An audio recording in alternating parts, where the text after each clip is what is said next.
South Africa, the wonderful place. But actually, last time I've seen Antoinette was New York in March. It was the last face-to-face conference I did, and actually the last real travel before the lockdown. So I'm super happy to see her in a virtual space, and I am looking forward for her new talk. So, your turn. Thank you so much, Susie. Yeah, so that was also the last time I traveled, and you know, and I think we both just made it home with all the doors slamming on our heels. So so today I'd like to talk to you about something that I believe really can change the game for not only the people and the teams that we work with, but also for ourselves. So I'm going to start us off, you know, so we all think that we know what observation is. I'm going to start us off by testing what we think observation is, seeing how well we observe, and you know, and then let's have a little bit of a discussion. So I'm going to play a little video clip. What I'm going to ask you is to take out a piece of paper and a pen, or you know, make a note on your electronic device, and just see, if you are looking at this little clip, what do you observe? Okay, and now let's just see that I've got all my technology ready. So here we go, and hopefully you should hear sound. Okay, if you don't hear sound, well, it might give you a different perspective on observation, but let's hope that you hear sound.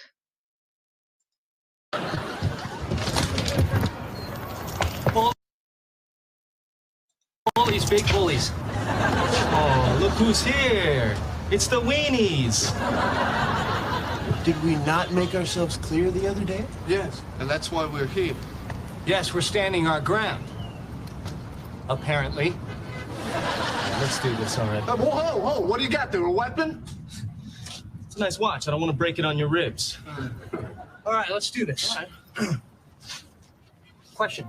If I don't care about my watch, can I use it as a weapon? What do you mean? Well, it's sharp, it's metal. I think I can do some, you know, serious damage with it. No, you can't use your watch. Or your keys. Look, here's what we'll do. We'll put all keys and watches in the hatch over there. All right? All right, come on, man. Let's do it. Before I forget, are we hitting faces? Of course we're hitting faces. Why wouldn't you hit faces? Well, because I have to work on Monday. I have a big presentation. Actually, you know, I got to show this apartment tomorrow, and, you know, this no faces thing might not be a bad idea. Okay. Nothing from the neck up. All right. Or the waist down. Dana's ovulating. Oh, really? You guys trying again? Yeah. I just want to just get this straight. So we're strictly talking about the middle? Come on! Hey, whoa, you want some of this, huh? You want a piece of this, huh? You're standing here, huh? Hey, those guys are taking our stuff. Hey, get out of the way of the Hey! God, that was amazing. That was incredible. You guys kicked butt. Us? What about you guys? Man, you really gave it to old Mr. Clean back there. He was a big guy. Yeah, he was, wasn't he? You know, I wouldn't know, having missed everything. Oh, don't do that to yourself. Any one of us could have tripped over that little girl's jump rope. So, listen, guys, are we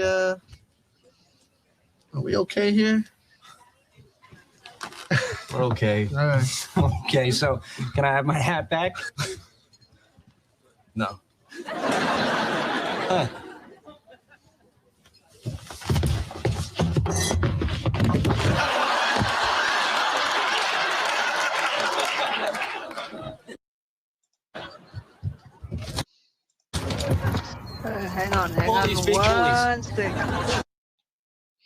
Hang on one sec. Let me just get control back here.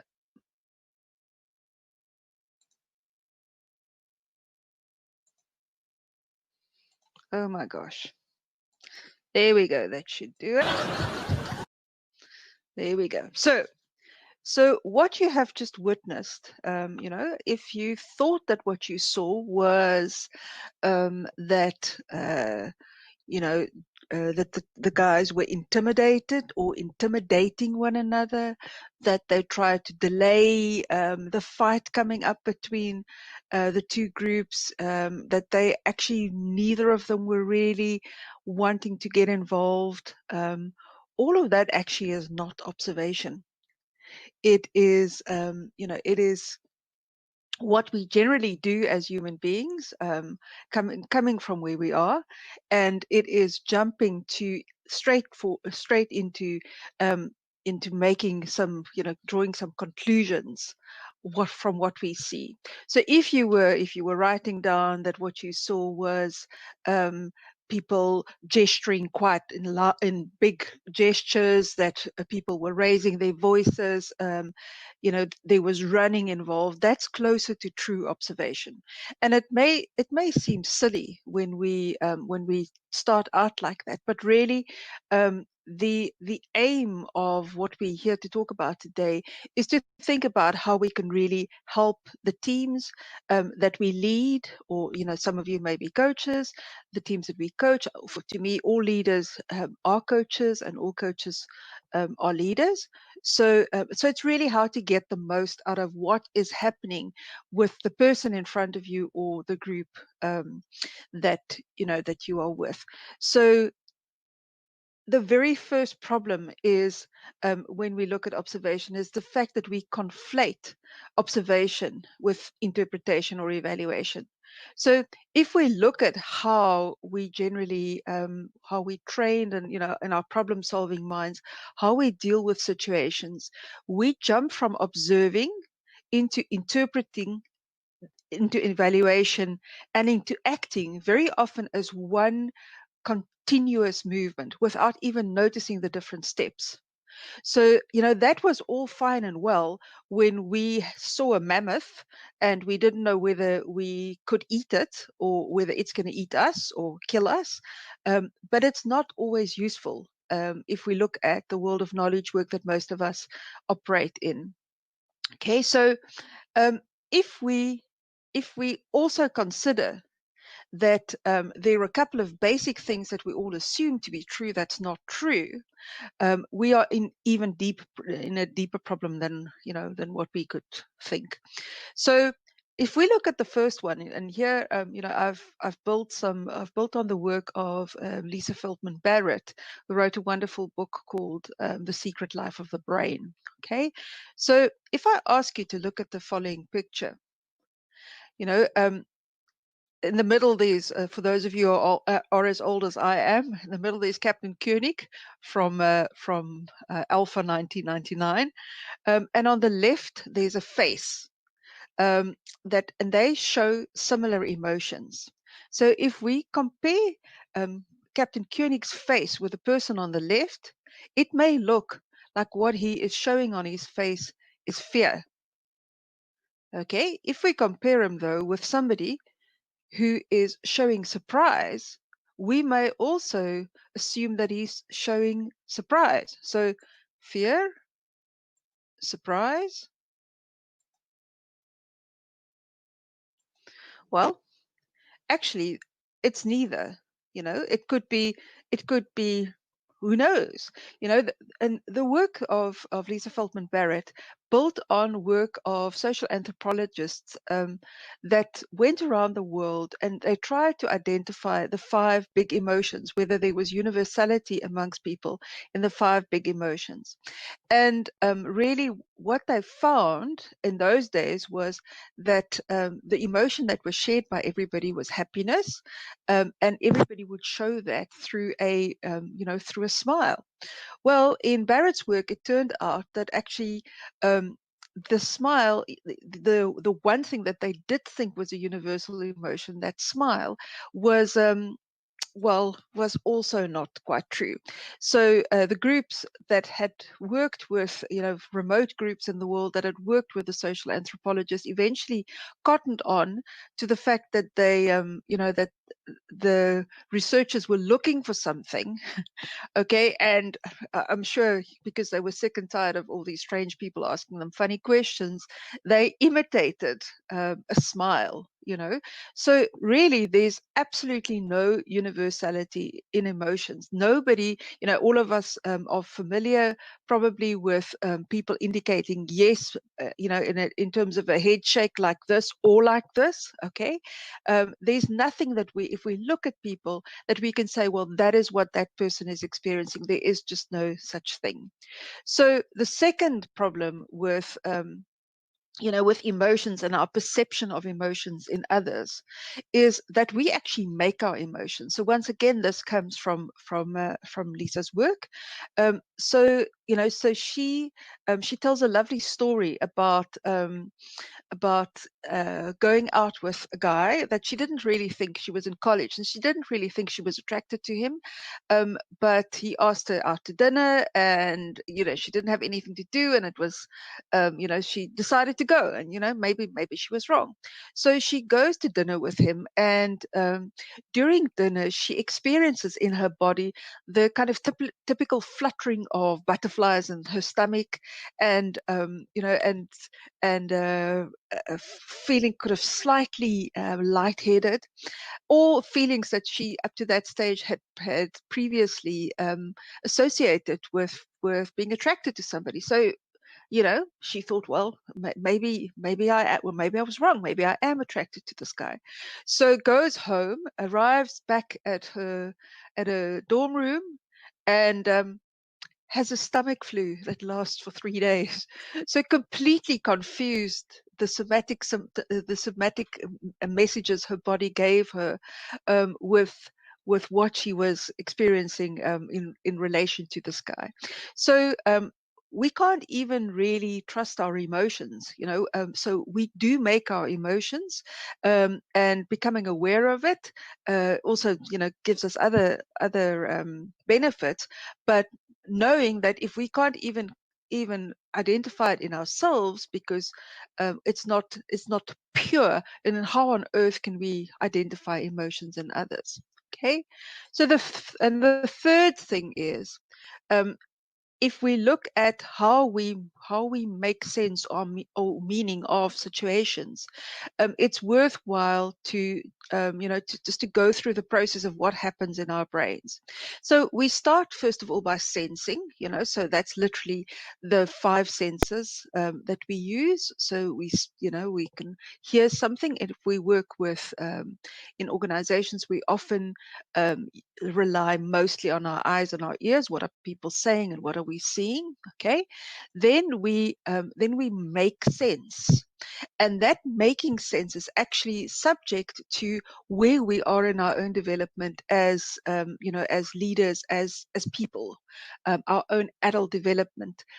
So for instance, if I am we're not talking about the action logics in detail here, but if I look at the work of Torbert, who was one of the people who defined the whole concept of action logic, if I look at my expert lens, which is one of the stages, if I look at my expert lens and I see 2 people disagreeing, I might make up that they are disagreeing because the one doesn't understand the solution.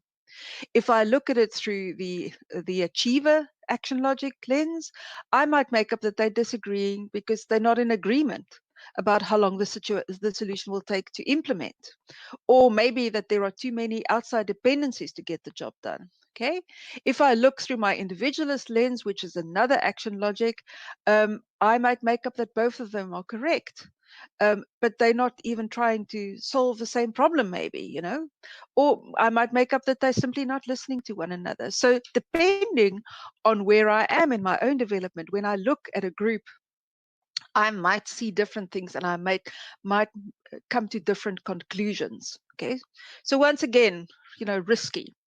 You know, in our sense making, meaning making, the next step would be responding. So once again, depending on where we are, depending on the situation, we may choose a response that nobody else would choose, you know, and that may be or may not be the most appropriate response. Okay, so inside groups, we generally bathed, in this action logic, and we can also help one another look at it through different action logic lenses. So, one brain can look at it at it one way. Many brains together look at it very differently. So, the second reason for impaired observation, or one of the second common reason for impaired observation, is something called confirmation bias.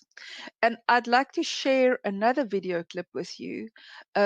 Just a very interesting clip that talks about what we want to see in situations, how that influences what we actually see. So if we think about inside our own families, we very often will see in those people that are close to us. I often see this at Christmas time. We often see in those people that are close to us, we see and hear only things that they do that confirms what we already believe about them. Okay, so if I know, for instance, that my brother is a miserable old naysayer, when he opens his mouth, there's always negativity streaming out, I believe, and I don't even listen to him to know that that's the truth. So we really first we believe and then we see. So let's have a look at this clip to to just see how photographers do this.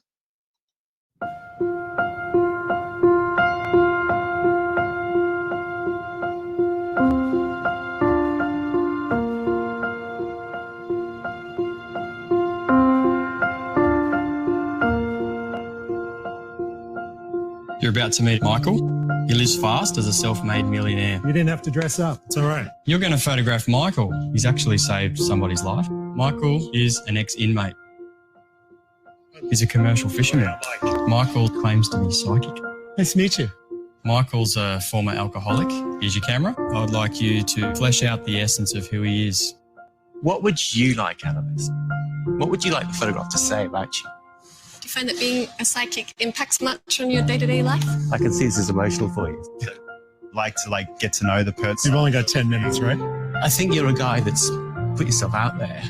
You're not hiding anything. My plan was to find out about whoever it was and to try and get that. And what I learned from him is he's incredibly brave. It was really intense. Pull this shirt out. Sorry. I wanted to see the nature of the person, which then present a challenge. How do you portray him as a fisherman? That's perfect. He's a self-made millionaire and sort of a little bit intimidating. I wasn't going for a beautiful, nice, perfectly lit portrait. I just want to try bring out something of who you are. I think that you just treat people like the everyday people, like everybody is. Pleasure. Thank you so much. I hope I've got that guy's bravery on film. So it was a very intimidating environment. So you work. I like the empty chair next to it too. Because this is a totally different person. Yeah.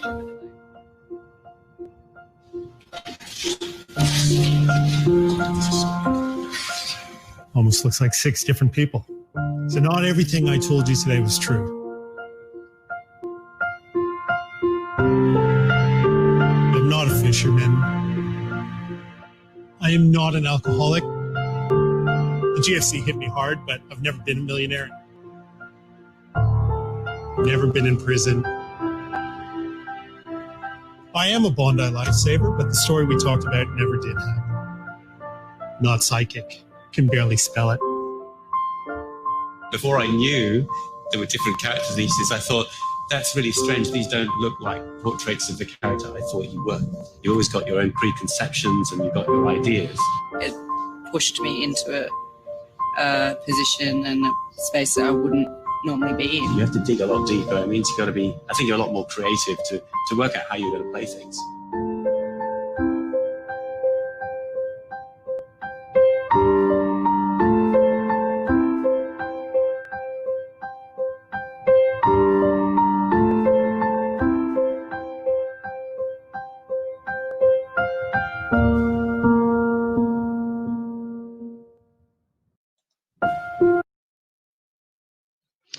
So if we think about our confirmation bias, it becomes possible for us to see that we can project onto people exactly what's in our filters, what's in our preferences, what's in our history.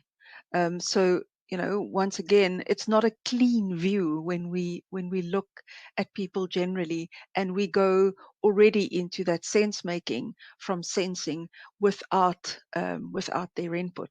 Okay, so the last reason kind of holds has a connection with the previous two and it's something that's really prevalent for us as problem solvers, and also in the current pace that we are living in, which I really hoped was going to be slowed down by COVID, and it seems to have sped up for a lot of us, unfortunately. So if we think about when we are leading or coaching, and there's a problem on the table, our natural inclination is to want to solve that problem. And if we think about how we look at problems in a lot of cases in organizations today, it's something to be dealt with and move on.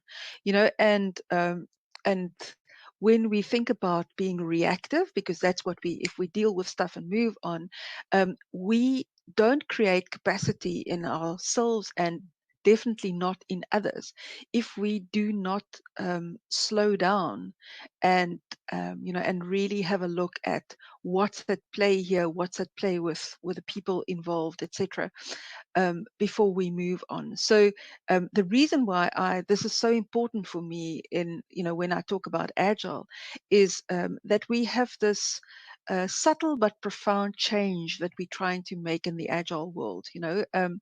It's moving power from people that traditionally held power, people like organizational leaders, to people that are actually closer to the work.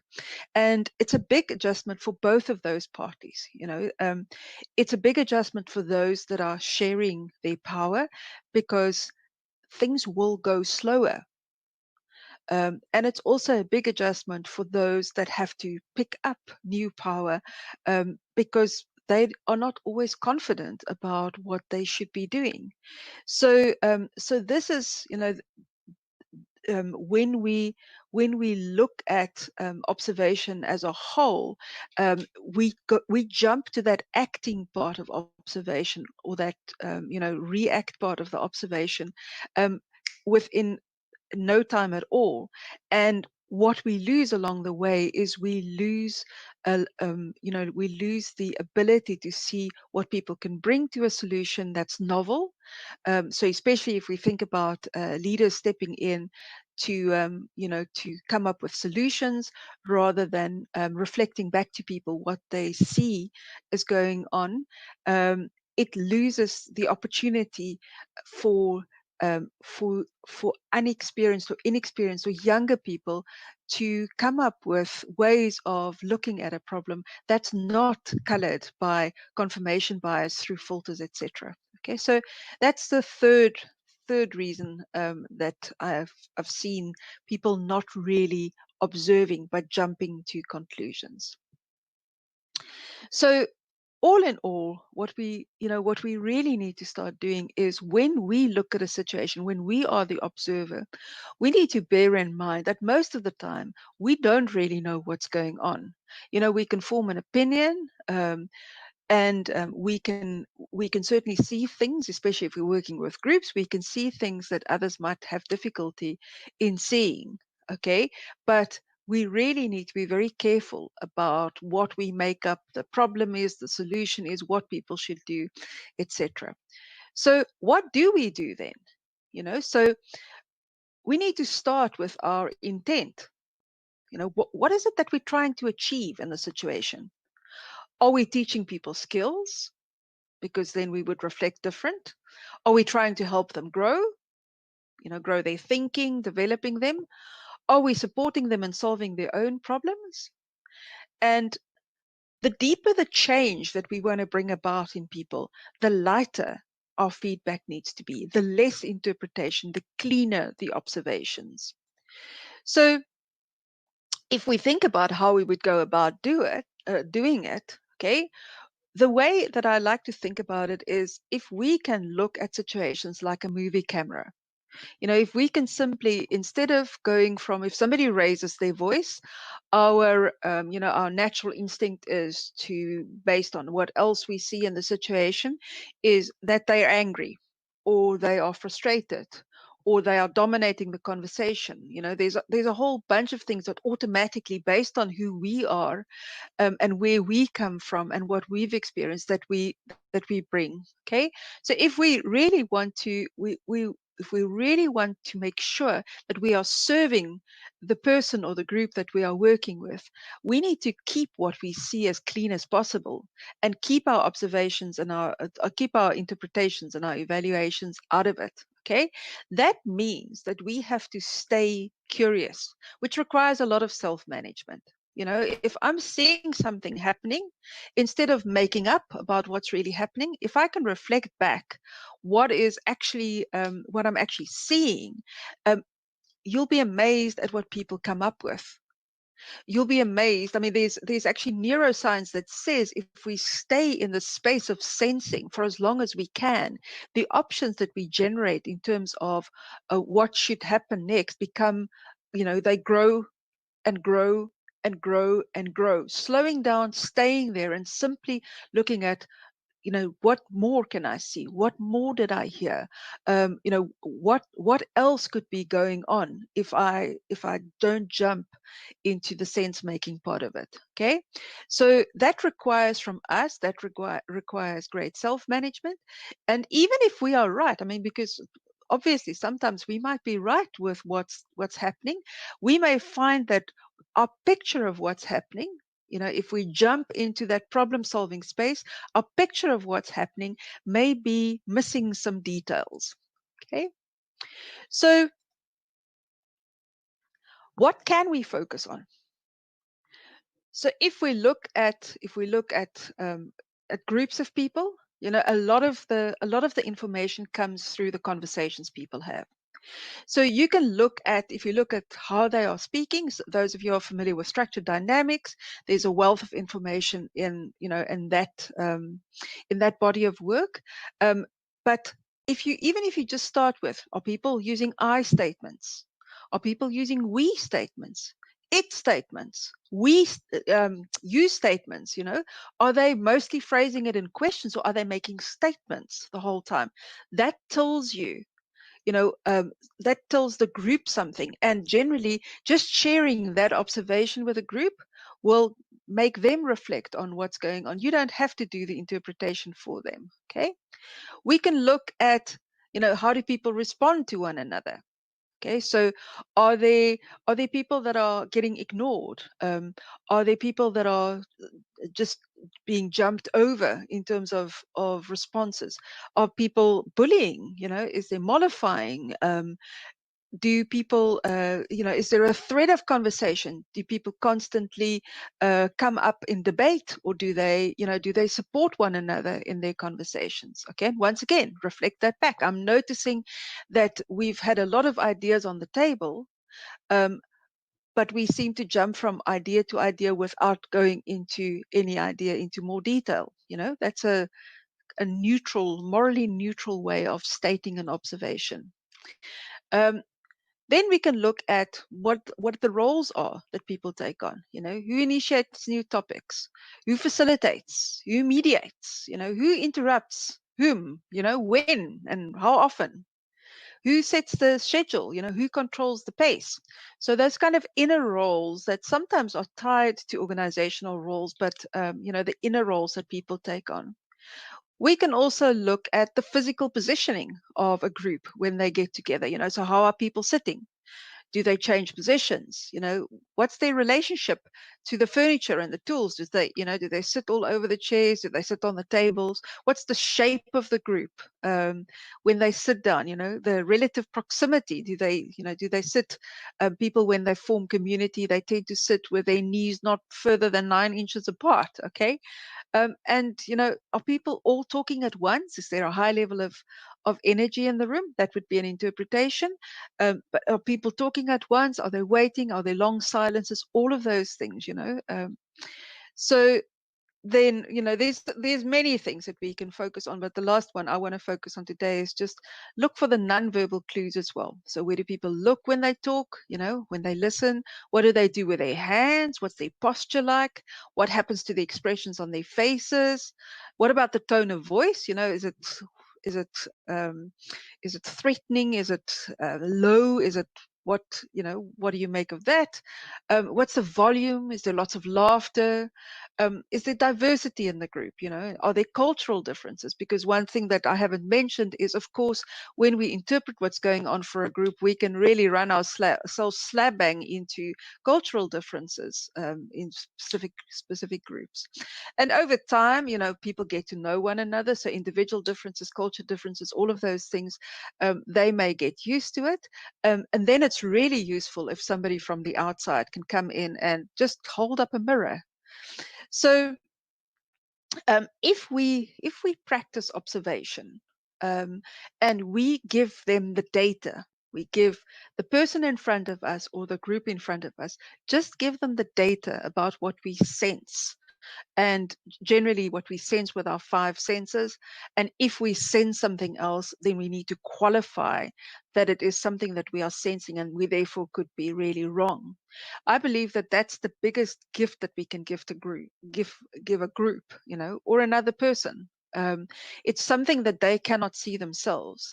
And, you know, as a payback for that as well, as we observe our own observing, what we will notice is we will notice where our preferences come in, where our filters come in, you know, where our prejudices come in, our rank, our privilege. So there's a huge amount of information that observing in a morally neutral way can give you, not only about the people that you are interacting with, but also about where you are with your own development and what you can do to develop yourself.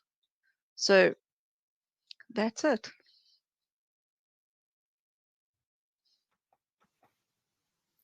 Perfect. I really love your videos. They were so fascinating. I still keep thinking about this.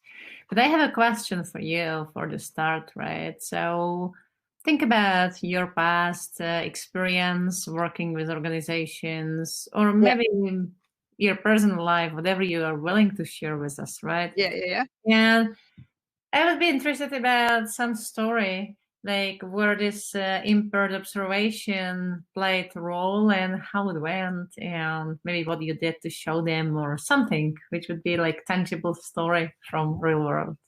Yeah. So the first one that comes to mind is a few years ago, I was working with a very male-dominated group of developers. I think that they were about of the 15 people, and there was 1 female. At that point, when I started working with them, the group had already assumed a very sort of male character, and the 1 female that was in the group, in order to be accepted and in order to, you know, be heard, she adopted a lot of the male mannerisms, you know. So a lot of the mannerisms, for instance, were you know, slapping one another on. There was quite a lot of sort of slightly rough physical contact between people, and you know, and she adopted the same. So so I noticed in meetings when the group got together to do work together as well, the same kind of what was showing in their physical acts towards one another was showing up in the way they would speak to one another as well. And there was a little bit of kind of rough play to get to solutions, you know. And when I knew them well enough to raise this with him, because also in this particular group, you know, anybody that came with anything that was not, that was kind of touchy-feely, you know, I used to call it the F word for them, you know, feelings, was kind of booed and you know, what are you coming with, these kind of things. So I had to work with him for quite a while before I could actually say, you guys realize that that I see you a lot, you know, sort of slapping one another quite hard when you are, you know, when you're talking with one another, you know, and that it feels to me that kind of physical slapping behavior also come into your meeting. Am I seeing that, you know, is that my imagination, or am I picking up on something here, you know? And what that did was, so there was kind of a silence first of all when I mentioned it, and then you know, one of the men actually spoke up and said, actually, yeah, that's true.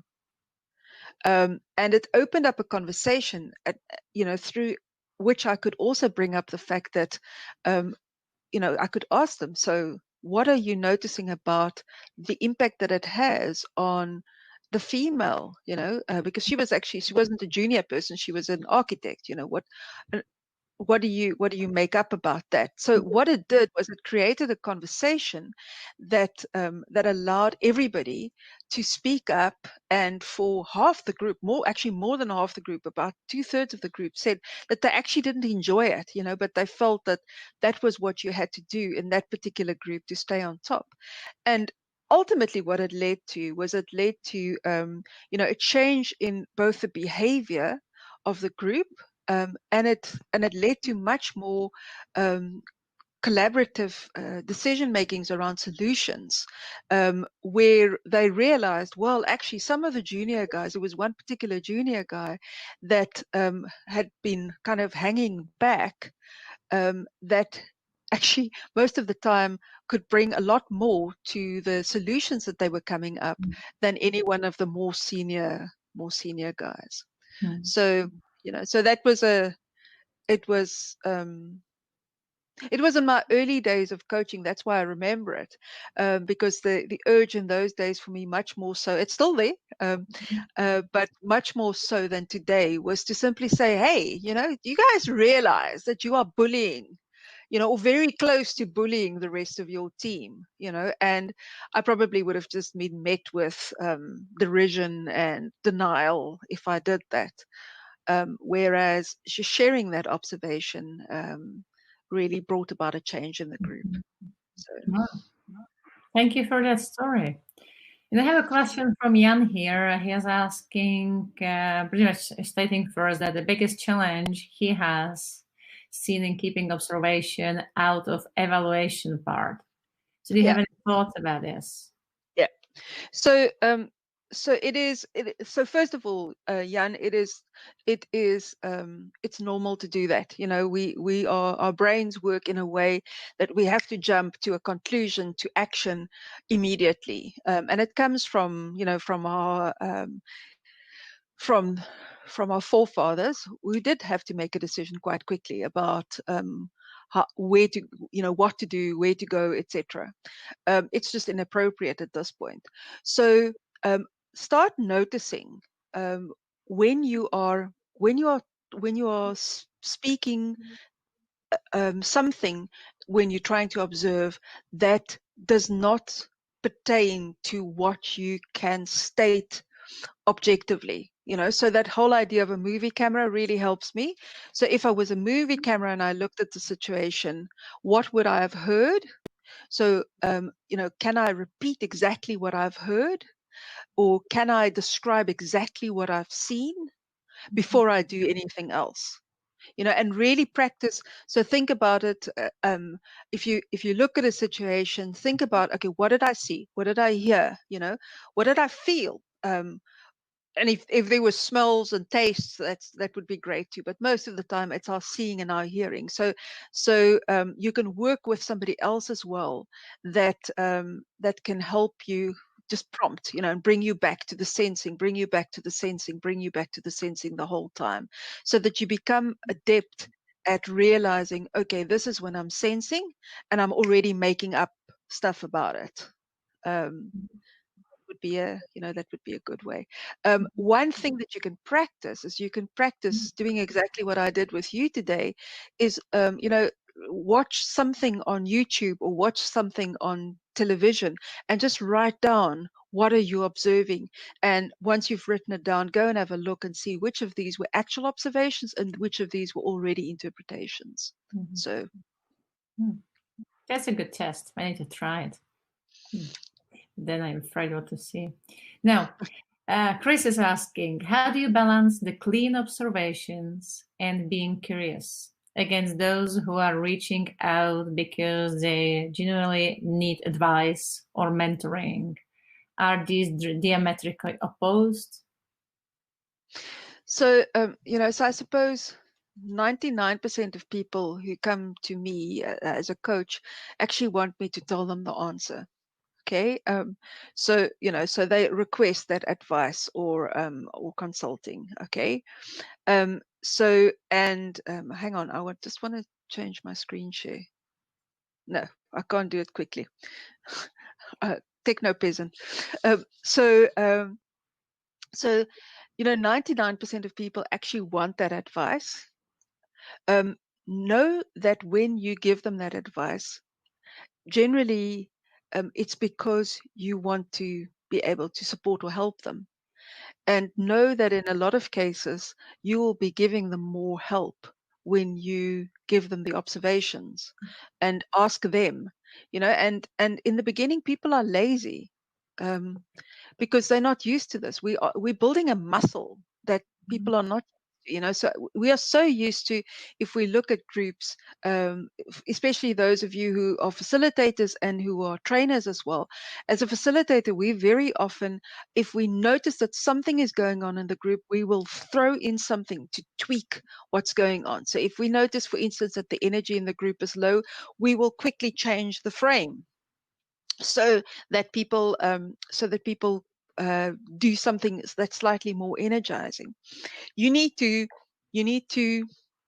if you really want to support them, you need to stop doing that. And you need to, instead of adjusting that energy, for instance, in the room, share with them what you've picked up. So I'm noticing that the energy in the room is dropping. What's up? I'm noticing that the energy in the room is dropping. Is it just me? What's up? So it's the same. It's related to what Jan is asking, has asked as well. We need to become aware of those different stages in our observation that we jump through like this and stop at the first point.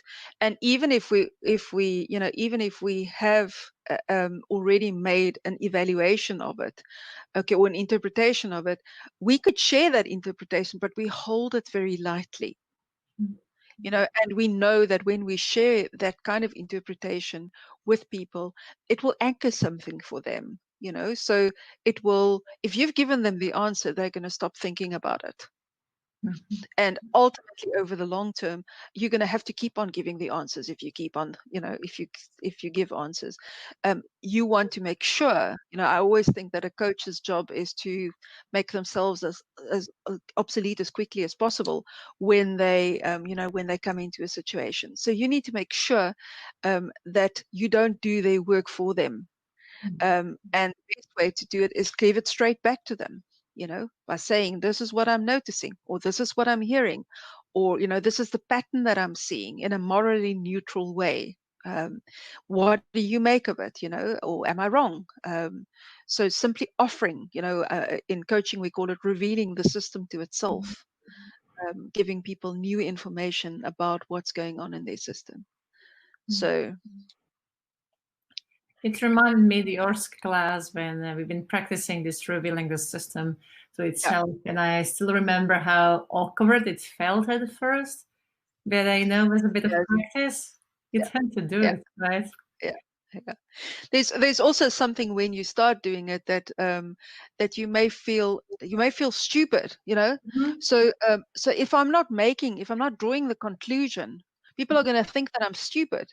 You know, I mean, I can see what's going on here because we really reward that behavior. We reward the behavior of looking at a situation, forming an opinion about it, and coming up with a solution.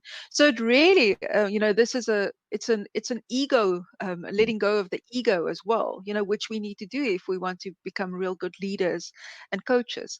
So, you know, so you have to become used to it, you know. And I mean, I'll never forget, one of my ORSC teachers told me, ORSC is the coaching school that I studied with. One of them told me that they once spent a week just practicing how to observe. So if you think this is a big topic and you think this is a hard topic, you're right. You know, experienced coaches spending a whole week doing nothing other but just saying what they are seeing in the system that's in front of them. You know, it is not an easy thing to do. It's one of those, you know, it's like writing good user stories, or like Agile in general. It's simple, but it's not easy. So, that's right. That's right. Well, I can relate to that. Aneta is asking, what are the challenges when you are observing people you know for a while versus those you meet for the first time? Yeah. So there's a great metaphor about being pickled. You know, so the longer we are in a system, the longer we work with a group of people, the more we will start forming opinions about them, and the more, you know, our brains do that too. Our brains like to really be efficient. So if I know that you tend to be negative, you know, like I told you about my brother, I don't have a brother, by the way. So if I know that you're negative, I'm going to see that, you know, I'm going to first, when you say something, I'm first going to jump to he's being negative rather than really listening to what's going on. So the same thing happens for us when we work with groups of people. We get pickled, you know, in a jar of pickles. When you put a little gherkin in there, the gherkin doesn't turn the rest of the jar of pickles, you know, to not be salty and vinegary. The pickle that you add, or the cucumber that you add, becomes pickled with the rest. So we also need to watch ourselves, you know, which requires great self-management. We really need to watch ourselves when we work with groups of people with groups of pickles for a long time. That, you know, that we don't start seeing them through a lens that's quite fixed.